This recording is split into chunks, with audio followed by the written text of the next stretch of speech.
for all the great info. She asked, do you have any tips on how to request vital records when you are not an immediate relative?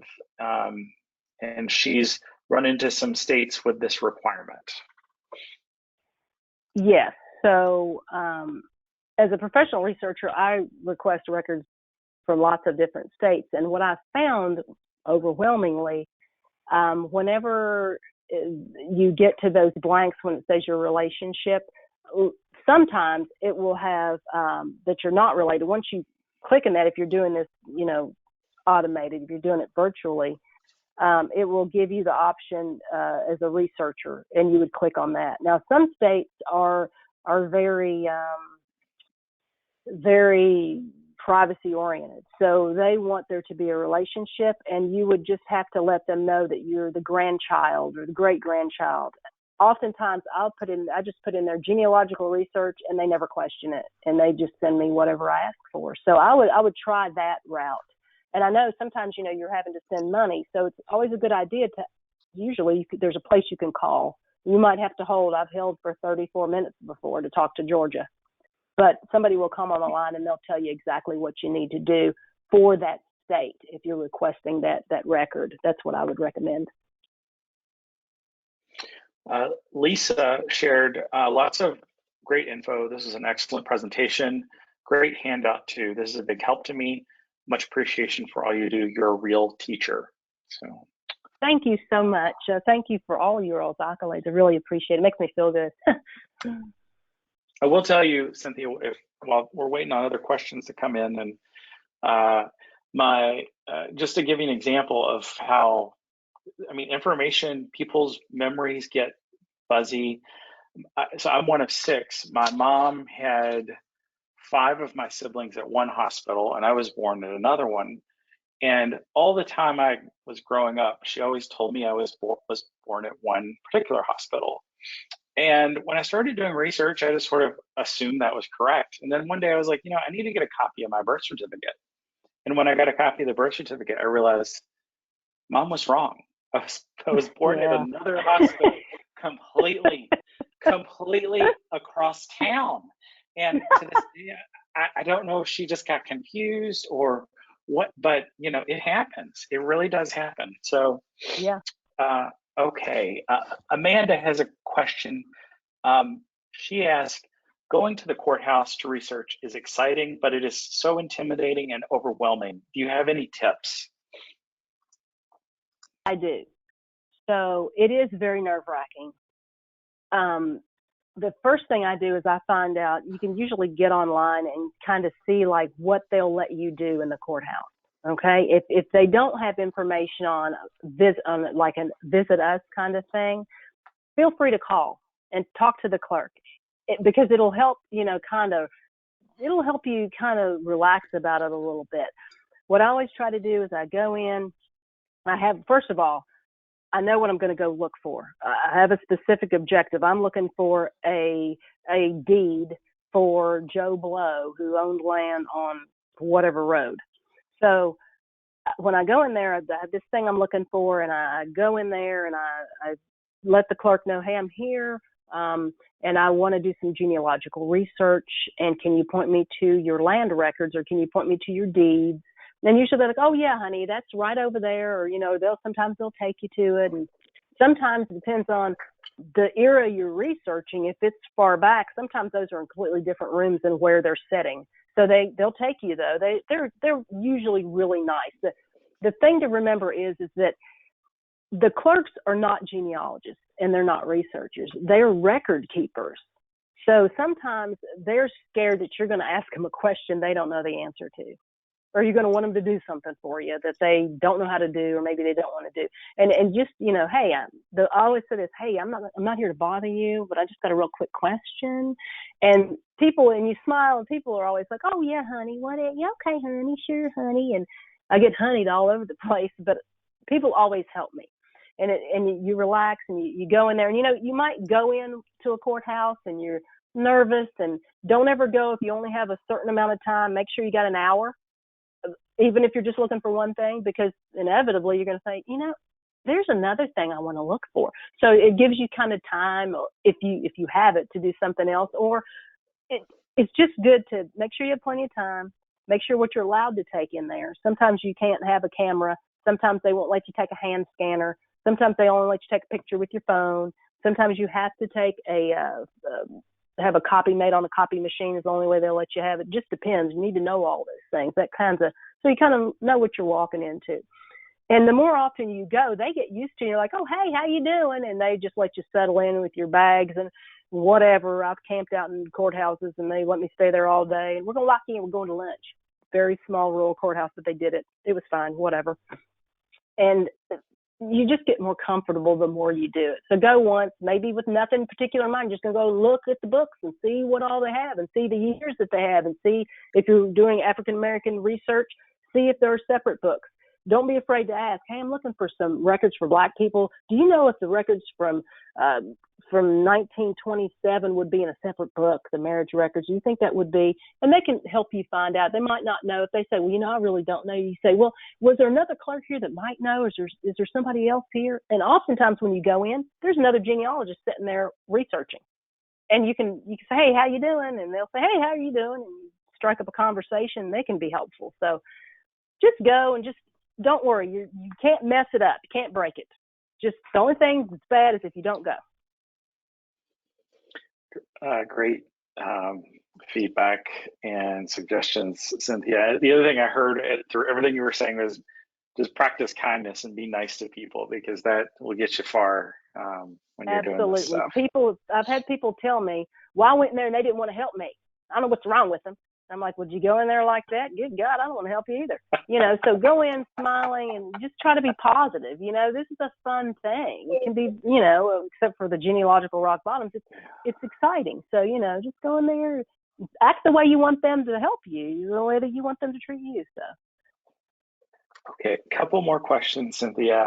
And I just wanted to acknowledge we have a lot of new names on this webinar that I've never seen before. So a lot of new people. Lisa asked, do you recommend doing DNA tests or having older relatives do these?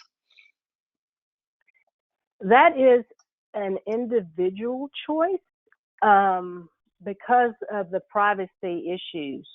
So I have done DNA testing. My mother did it.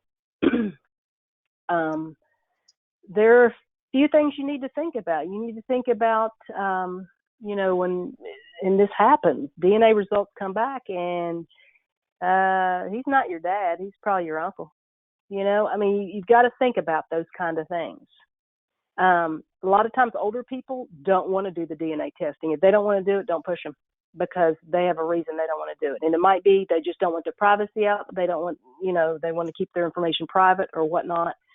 Or it could be that they know something that they don't want anybody else to know. That's where you need to be prepared, be sensitive. I don't think there's anything wrong with it. I've got probably 15 DNA matches at Ancestry right now. We can't figure out how we matched. So, there's a fox in the hen house somewhere. We cannot figure out where it is. We're still just trying to connect names and figure out, okay, who was in Washington, D.C. in the 30s that might have known someone. So it's a personal preference. I did it. I don't have any regrets, but there are people who might not want to do it.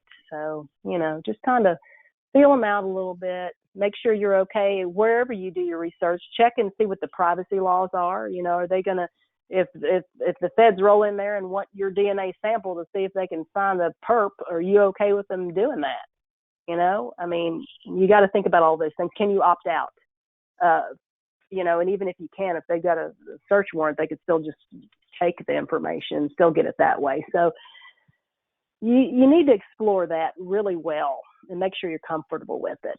That's my answer for DNA research. And here's the other thing. The bottom line is, even if you have a match, you still got to figure out how you're connected, and you need paper and research to prove it. So there you go. Yeah, I gave DNA kits to my 5 siblings for their birthday a few years ago, and of the 5, and they knew exactly why I was asking them to do this, and they're all pretty like, okay, kind of the 5, only 2 took the test, and 3 of them sent them back to me, and they're like, I don't want to do this. So it's interesting. There is a whole privacy thing you got to think through, and it is. Well, and the other thing is, you got to remember, you get half your DNA from your mom, half from your dad. Well, your brother might not got exactly the same half you got. So people immediately go, well, why isn't everything just matching up perfectly? Well, it's more complicated than just, yes, I'm going to get the same thing and we're going to know we're related. So it's very, that's why I don't do DNA, because, it's science and that's close to math. I don't want to fool with that. So, lots of accolades coming in. Melissa, I want to pull you into this. What do you have questions for Cynthia or anything you want to share just based on what Cynthia's been talking about? I just want to say bravo, great presentation. And as an archivist, genealogist, I am thrilled that you talked about records that are not online. I work in an archive here in Tennessee, and majority of our records are not online yet. But and that's my mantra. If anybody's ever seen my presentations, there is a lot coming online every single day. But and you mentioned the 10%, and I think it's more like 5 or less percent, but that are online. But and people think I can't access those records because I don't live there. Well, I live in Tennessee, and my ancestors are from West Virginia, Kentucky, and Pennsylvania, and I do all my research mainly from here. I use the telephone, I use email. Now I use social media because a lot of these archives are social media present.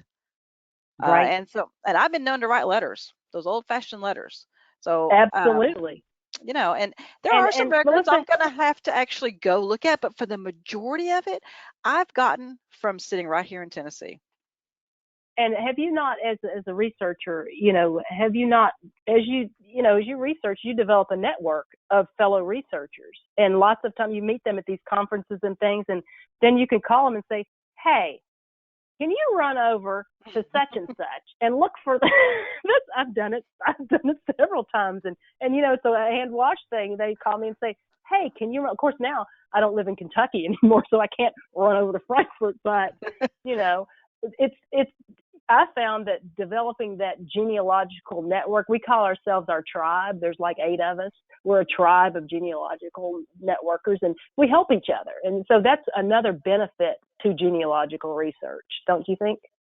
Absolutely. And I was a professional genealogist for 17 years, and doing networking is absolutely true, not only with genealogists, but networking with archives and all different kind of archives, developing a relationship, especially if you have ancestors that live in a particular area and they've lived there for a very long time. You're going to be going back multiple times to these same repositories, and so you better develop a relationship with the archivist, with the county court clerk, with whoever has the records, because you want to get a hold of those records. Absolutely. And just be nice to people. I mean, just be nice to people. That's I think the key to all this is kindness. And it takes you so much another thing. A lot of times people, you go into a courthouse and the clerk is kind of surly, but you don't know who just cussed them out about their driver's license or whatever, So you have to give people a little bit of grace. I worked with the public for 22 years, and there were days when I wanted to chew a nail in half. I could have done it, and I'm sure not all the time was I like, yeah, sure, can I help you? I'm sure I was not. I'm sure there's sometimes I was like, can I help you? So you have to, but as soon as somebody's nice to me, then I can drop all that baggage and go, oh, this is a good one. So I think most people are, they give what they get unless they're just having, and then the other thing, we don't know what people have got going on in their lives. Maybe they've had a death. Maybe they're about to lose their home. Who knows what's going on? So just give people a little bit of grace and benefit of the doubt, Absolutely. Well, Cynthia, thank you so much for coming back to talk to us again. For folks who are, this is your first webinar with our society, we do these every month. We do a couple different webinars. Cynthia's done now, I think, 3 or 4 for us. She's always bringing great insights to the table. But I want to thank you, Cynthia. Is there anything you want to say before we close tonight? Just remember, it's a marathon, not a sprint. It is a lifelong journey, and don't be afraid to ask for help. The genealogical family, because it's a big world community, we want more people to do this. So if you need help, ask one of us, and we'll be happy to help you or point you in the right direction or get you going or whatever you need. But don't give up. That's the main thing. Don't give up. Be nice. You'll find your stuff. You'll do fine. And thank you all for having me. I really appreciate all of you. Thank you for your time and attention. It's always an honor to present for the society. Thank you so much, Cynthia. Melissa, anything you want to share before wrap up? A little housekeeping on my end. Oh, it's a great presentation, Cynthia. I really enjoyed it, and I hope everyone who listened, really takes to heart what you had to say. If whether you're a beginner or whether you've been doing this for a long time, I'm constantly learning. I've been doing this for 32 years, and I'm constantly learning. And so, thank you very much. Amen. Thank you. And learn, and you can learn as a learner from topics that you may think have nothing to do with what you're researching. And so I want to encourage folks to, sit in on classes and webinars that might not be something that you think, oh, I don't need that information. That's not for my tree. Oh, I don't have that in my tree. Or, oh, my tree it's from this part of the world, not from that part of the world. You would be amazed just sometimes at the little insights that you can pick up just about research and methodology from different people, different walks of life who've approached things different ways. So thank you all so much. Just a little housekeeping before we close. Again, we want to thank Cynthia. Our program, next webinar program is on May 24th. It's with Dr. Jonathan Coleman. He's the Executive Director of the Faulkner Morgan Archive and the Bluegrass Trust for Historic Preservation. And he's doing a talk for us on LGBTQ history of Kentucky. And I had someone recently, just last week, say to me, I don't have any LGBT people in my family tree. Why would I need to go to that webinar? And, I think what we try to do through our society is expose members to lots of different types of populations, methodologies, and approaches that can help you to be a successful researcher. And so you might not think you have an LGBT family member, but maybe you do, and maybe you learn something in this webinar that could help you do research when you're researching. So that's on the 24th. It's free for members. Actually, there's a correction here. It's free for members and it's free to the public. So if you are not a member, you can attend that webinar for free. Most of our webinars are $15 for non-members, but we have a few that we're doing this time of the year that are free to the public, just as a public service. Cynthia's tonight was a public service for beginners. Jonathan's will be free as well. On June 2nd, we have Pamela Guy Holland. Pamela is a really exceptional genealogist. She is going to be talking to us about DNA painter and chromosome mapping. So if you've taken a DNA test and you want to kind of figure out how do you make sense of it all, she's going to be talking about how these types of tools can help you to kind of organize your DNA. We've got Marion Pierre-Louis on June 14th. Marion she works behind the scenes at Family Tree webinars, and she also for many years did a podcast, I think called Stonefield Commons, which was all about researching in the Northeast. So if you have any Northeast ancestors, it's podcasts are free. You want to listen to her podcast. She doesn't produce it anymore. She did it over a number of years, but if you're ever researching in the Northeast, you want to check out her podcast. Her webinar for us is going to be 5 Steps to Becoming a Good Ancestor. That's on June 14th. Free for members, $15 for everybody else. Dr. Shelley Murphy's webinar on timelines, which was last month, it is now online and accessible to all members. So if you missed that webinar, it was recorded and it's available for you to access online. If you're not yet a member, we invite you to join us. Again, membership starts at $20 annually. You get access to over 60 on-demand video programs and lots of other great resources. We're just a fun group, and you can learn a lot from being a part of our community. Thank you so much, everyone. Hope you have a nice weekend, and thank you, Melissa, for your help, and thanks, Cynthia. Hope everybody has a good evening. Take care.